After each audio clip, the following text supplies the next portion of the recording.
What's good, everybody? In today's video, we have Alexa Bliss cooking a fan for asking about the blue checkmark on Twitter fiasco.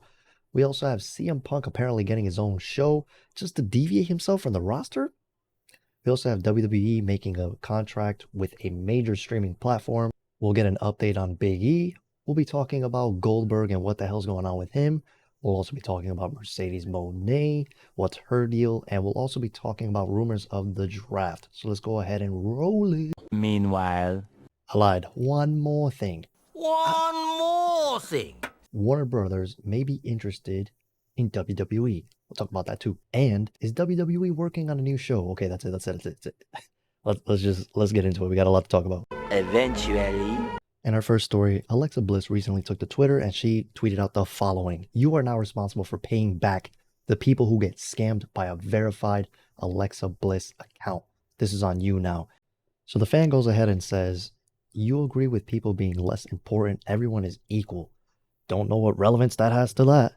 So Alexa responds, it has nothing to do with being equal. It has to do with scamming and real identities instead of fake accounts who try to scam people. Which again, case in point, the Liv Morgan fiasco with the whole house thing, Rhea Ripley. There was a few other people, Samantha Irving. You'll see in my upcoming clip here that there's responding of superstars responding to this and things like that. Anyways, obviously you haven't experienced someone stealing your identity to scam from innocent people. Nice try, $8. Rip. There's no coming back from nice try, $8.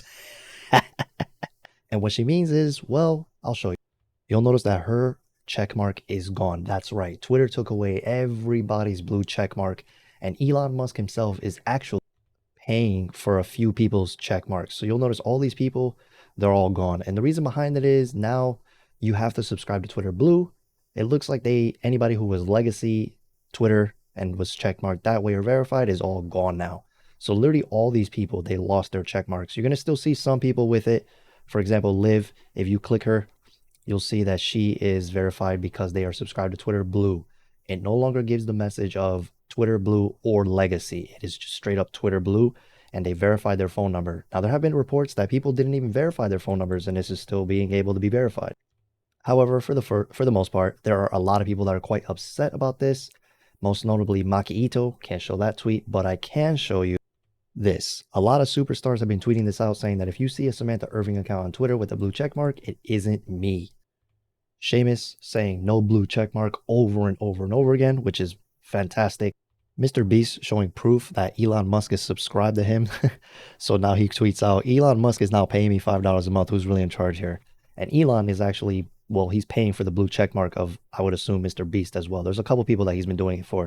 According to pop-based, celebrities have started losing their checkmarks as Twitter gets rid of legacy verification unless they pay for Twitter Blue, which is something we went over. Beyonce, Nicki, Lady Gaga, Blackpink, etc. Here's a good example right here. Stephen King says he's subscribed to Twitter Blue, but he hasn't. The Twitter says it, sorry. My Twitter account says I've given a phone number. I haven't. Meaning Elon is going out of his way to handle these specific people. Isaiah Whitlock says, you think I'm going to pay for Twitter Blue? And here's the proof. Elon Musk reveals he is personally paying the Twitter Blue subscription of some celebrities to keep their checkmark, such as LeBron James and Stephen King, which I already confirmed earlier. As always, I am curious to hear your thoughts in the comments down below. So let me know, man. How do you feel about this whole checkmark fiasco? Were you even one of those people who was paying it in the first place? I'm not.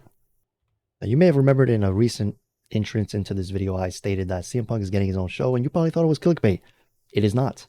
You see, AEW are planning a feud between Chris Jericho and CM Punk. However, AEW tentatively has plans for CM Punk to make his return on television on the June 21st edition of Dynamite as of right now, but Adrian Zarian reported on Sunday's Wrestling Observer Live that Warner Brothers knows that Punk is returning, and he's also heard that the Young Bucks do not want to work with Punk. Now hold that thought. AEW is working on a new show called Collision. That is correct, and it will air on its first episode in June. The official date as of right now is June 18th, and it will air at 8 o'clock Eastern Time, with the second thing being that it is the projection that CM Punk will return on this day and not the 21st edition of Dynamite due to the fact that it is going to be in Chicago. And the reason why I stated that this show specifically would be mostly revolving around CM Punk is because of what I just showed you, where superstars like the Bucks do not want to work with him. Now, I think this could all be kayfabe, you know what I mean? But it is weird that they are making a whole new show and it's going to have the same level of star power. Now, the difference is they potentially could do a roster split here because CM Punk could be the lead in this show, and then you could have someone else, for example, like Kenny Omega or whatever the case may be, on the other show, Dynamite, running things over there. People who may want to work with CM Punk can work the Saturday show. People who do not wish to work with CM Punk can work on the Wednesday show. Now, rather the actual company needs CM Punk or not is up to them, I guess. But me personally, I don't think they really need him per se, but it would be cool to have him back, as it would help get some more revenue into the company. Now, they're not like exhausted for revenue. Let me make that clear. But having a face like CM Punk on the company to help boost the sales of All In will always be beneficial to a company like All Elite Wrestling. Warner Brothers is said to be interested in a WWE programming. Now, this would be apropos since I mentioned earlier that they are working on a brand new show and there's a rumor for that. Now, you could argue that this whole thing is about them wanting to acquire a property like maybe Raw or SmackDown. And that is true. They could want that as well because money really isn't an issue for them. And then they could take them off Monday. And I feel like that would skewer a lot of the viewership, but it would also help with mitigating the sport interference that is constantly causing viewership to drop. But that is not the point of this. Here is the new show that they are working on. Take this next piece of information with a grain of salt, but per wrestling news of PW Mania, WWE and USA Network are working on a new show called WWE Tall versus Small. The show would consist of kids teaming up with WWE superstars in order to answer trivia questions, similar to like, are you smarter than a fifth grader type of concept. And they'll actually team up against the superstars. I apologize, not with them. But regardless if it's with or against, I can definitely see the show not running for very long if it is true.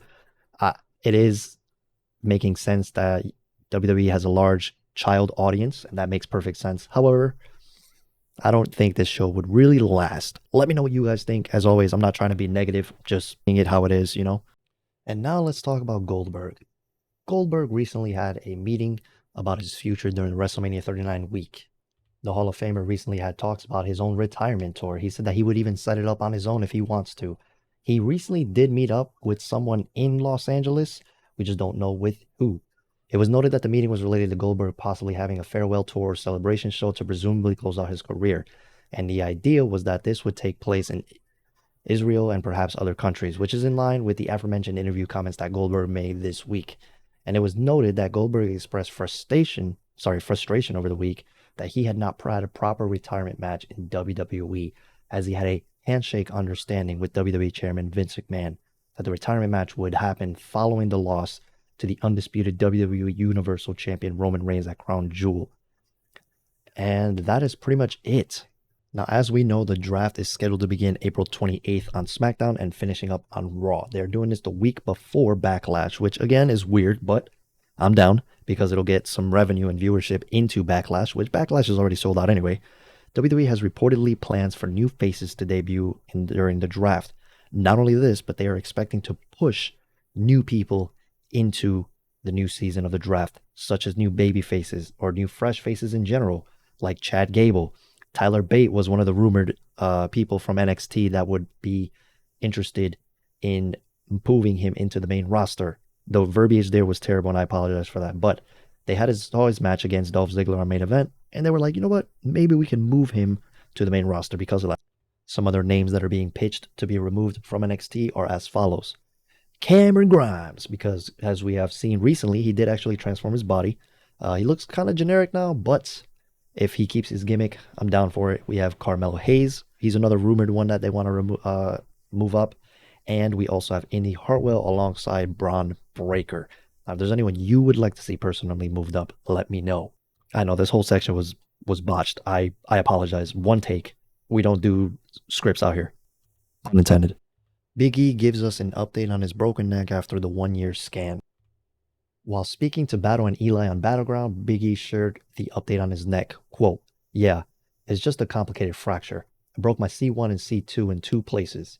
A Jefferson fracture is what it's called," Big E stated. "It just takes a little more time to heal. We just did the 1-year scans after WrestleMania.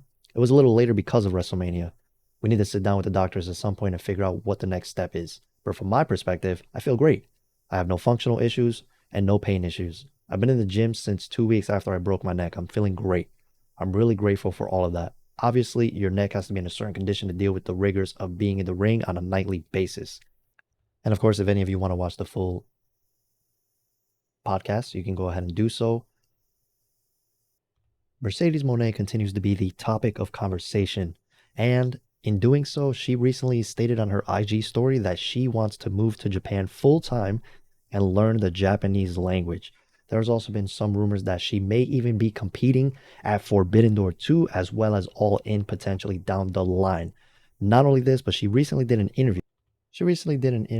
On Sports Illustrated, and she went on ahead to say the following quote: "I'm not the greatest women's wrestler. I am the greatest wrestler. When you think of John Cena, The Rock, or Kenny Omega, I won't stop until people are thinking of Mercedes Moné in that same light." Mercedes Moné via Sports Illustrated. Now, the natural consensus here is that she is an exceptionally great women's wrestler already and has a great pedigree already with her celebrity status in situations or acting gigs like The Mandalorian. That has given her an incredibly wide range of notoriety. She is also the CEO of her current owned company as well. It is possible that her claim to fame will soon be realized sooner rather than later. Now, one of my favorite pieces of news, there has been a deal that has been reached between WWE talent to stream on Twitch again. The revenue will work in a three-way split, with, of course, some money going to WWE, some money going to Twitch, and some money going to the actual corresponding streamer. Now, the natural consensus with this is that they must get permission from WWE to have friends, family, or people from other company, and I think something has to be discussed there with revenue as well.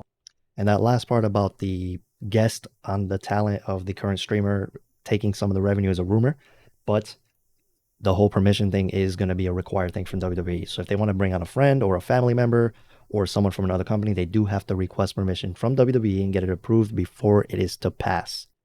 If you went on to enjoy today's video, feel free to drop a like, comment, and subscribe. Thank you for watching. For more new style things like this, you're already in the right place. Peace.